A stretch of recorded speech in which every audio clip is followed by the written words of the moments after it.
guys, welcome to Better Bachelor. My name is Joker with a face for radio and a voice for print. Today we're going to talk about the wage gap again, but a little bit different than what mainstream media tells you, which is, of course, all women are only getting paid 78 cents on the dollar, which has been false for, 100 years. It's been debunked many times, but now it turns out it's going the opposite direction. And the media and women cheer, of course, because it was never about equality. It was about power, and that, like all things, that's what they want. Once they have it, they will end up screwing that up. So this is from September 1st of 2010. Yes, it is an old article, but I wanted to read some of the numbers in here because things are only getting worse, and we'll jump onto that in a minute. But they say now there's evidence the ship may finally be turning around, according to a new analysis of 2,000 communities by market research company. Now, the reason why I wanted to read this 12 years later, almost 13 years later, is because you don't hear peep about this. But there's more and more news coming out that men are actually not being hired, not being paid the same, not graduating college at the same rates. They're pretty happy in making men a working class, blue collar job.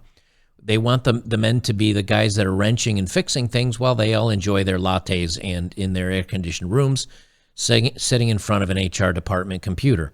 The problem with that is when these hard times are coming, they're going to find out that, hey, a lot of these people aren't very productive. And if you don't believe that, look at the layoffs at Twitter. Elon Musk has gotten rid of, I don't know what percentage, 60, 70%, 80% of the workforce there. Things are operating fine. Facebook doing 10,000 layoffs or more. Amazon doing layoffs. And who are they getting rid of? HR departments, the button pushers, and people that are doing the diversity, inclusive, and equity and all this other stuff, because they're a money loss, not a money maker. When the STHF, which is when the shit hits the fan, they're going to find out real quick who actually makes the company money and is a net gain versus a net loss. This is different, but we're starting here as a baseline because this is stuff we talk about. And again, they never talk about this in current articles because, God forbid, you actually admit that women are doing okay. They continue on and say 147 out of 150 of the biggest cities in the U.S., 147 out of 150, guys. What percentage is that? Like 98%? The median full-time salaries of young women are 8% higher than those of the guys in their peer group. In two cities, Atlanta and Memphis, those women are making about 20% more. Oh, the lamentation and screaming and crying. What's that? What's that you say? No? There's nothing about this in the news for the last 13 years? Of course not. This squares with earlier research from Queens College in New York that had suggested that what is happening in major metropolises, but the new study suggests that the gap is bigger than previously thought, with young women in New York City, Los Angeles, and San Diego making 17%, 12%, and 15% more than their male peers, respectively. And it also holds true even in reasonably small areas like Raleigh-Durham region and Charlotte in North Carolina, both 14% more, and Jacksonville, Florida at 6% more. Haven't heard a whole much about this. Is an actual study where only 3 cities out of 150% do men make more. They say the figures come from James Chung of Research Advisors, who spent more than a year analyzing data from the Census Bureau's American Community Survey. He attributes the earnings reversal overwhelmingly to one factor: education. For every 2 guys who graduate from college or get a higher degree, 3 women do. This is almost the exact opposite of the graduation ratio that existed when baby boomers entered college.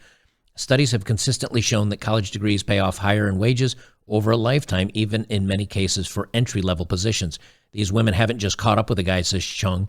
In many cities, they're clocking them. Why don't we hear about this more? You know, we're always told, oh, diversity and inclusion and equity, and we want everybody to be the same.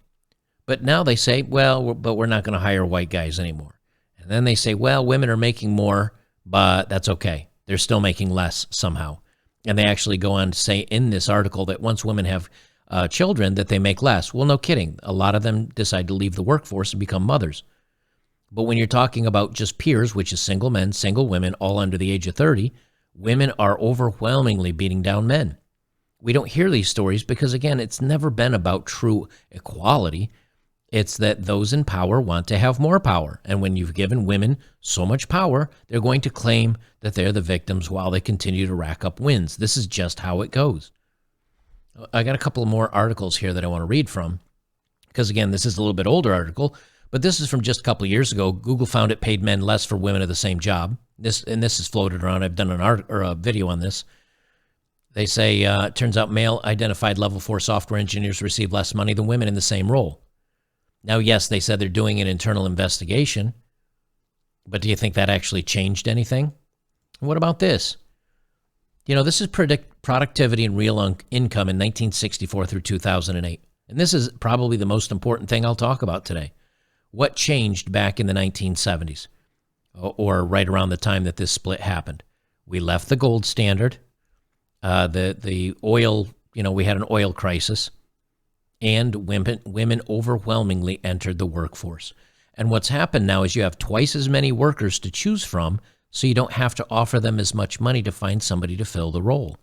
When you double the workforce, I mean, not exactly doubling it, but when you start opening it up to where the workforce, the number of women that have been told, hey, you should work, chase your dreams, get that college degree, don't worry, prolong or delay having kids, don't get married.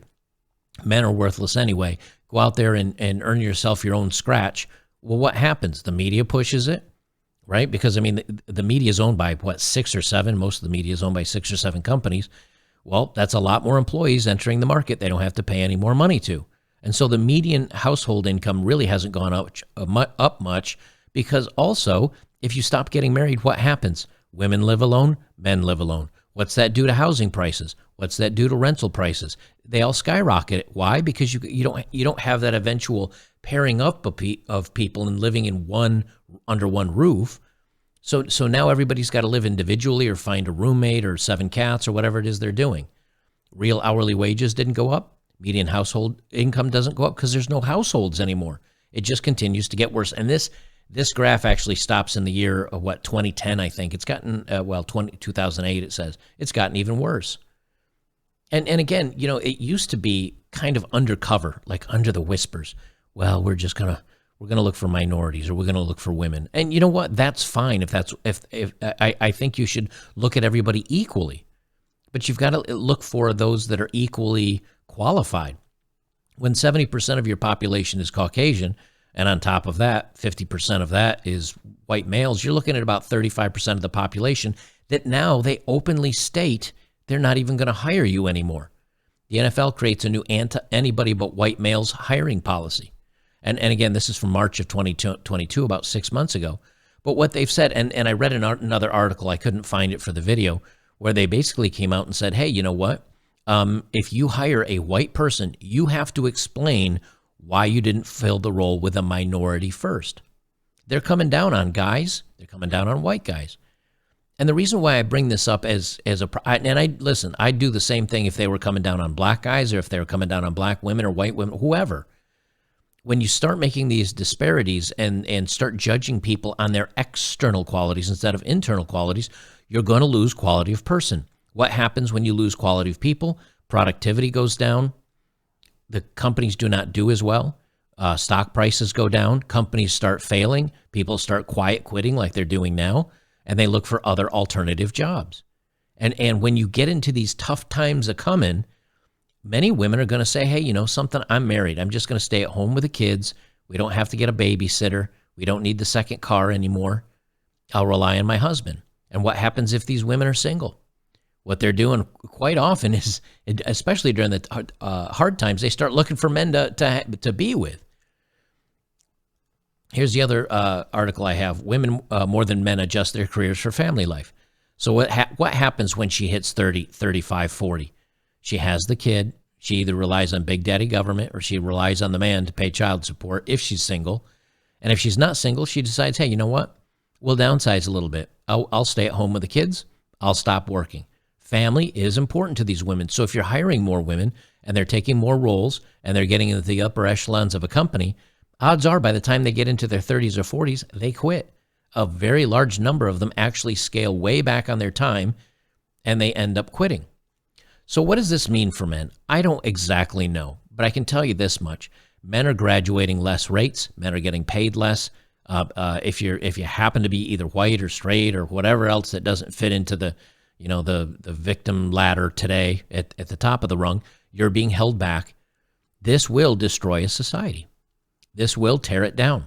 And it's not to say that there aren't minorities or women that are qualified for these jobs. It's just when you have a smaller percentage of a population and that's the only ones you're hiring for, you're going to get a smaller subset of qualified people. It's as simple as that. And many of these jobs, especially in the upper echelons, that require degrees and things, they're not coming to guys to fill this out anymore. What they're doing is they're using the, I don't know if it's called the HB1 or some of these visas, and they're hiring engineers from India, from China, from Asia, from various countries to come in and fill these roles. That hurts men across the board because most of these engineers coming over are taking roles that American men would fill, or fill in the blank. I'm sure other countries are doing the same thing. Ultimately, I don't know where this ends, but I can tell you, as things continue to get harder and harder, as things get closer to being really problematic in companies, you're going to have to make sure that you have other options available, whether it's a skill. You may need to fall back on something you don't want to do. If you're in a white-collar job, you may need to fall back and become a carpenter's apprentice or an electrical apprentice or something. I don't know where this all goes, but I can tell you this now. This new hiring based on external qualities versus internal characteristic or internal character. What's the word I'm looking for? Internal qualifications. Maybe that's the best. Hiring for the external instead of the internal never ends up well. You're going to get those that are the loudest and the most complaining and the whiniest. They're going to get the ones that fill the role because of a diversity. And in the meantime, a lot of qualified people are not going to get work, and companies can't survive. Society can't survive. I don't know where we go, but I thought I'd let you guys know what's going on. So as they continue to scream about equality and they continue to get ahead, even as they're winning, they're going to say that they're losing and that it's your fault that they're doing so.